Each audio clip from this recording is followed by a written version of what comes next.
Hi friends, welcome to this channel. And in today's video, I'm going to tell you and show you how you can easily enable grid lines on your iPhone camera. Please friends, subscribe to this channel, be sure to put your likes, and also write your comments. So let us get started with you. First, I'm going to show you how a camera that doesn't have a grid works. What it looks like. To do that, I'm going to turn on your own camera. And as you can see, there's no grid on my camera.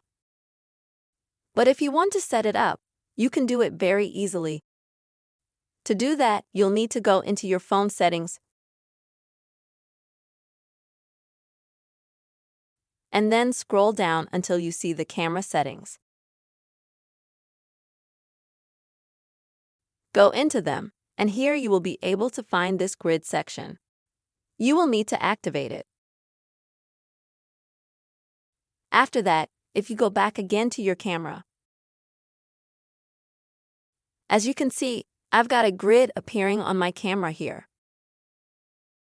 So this is how you can very easily enable grid lines on your iPhone camera, folks. I really hope this video has helped you. Please friends, put your likes, write your comments, and don't forget to subscribe to our channel. See you soon.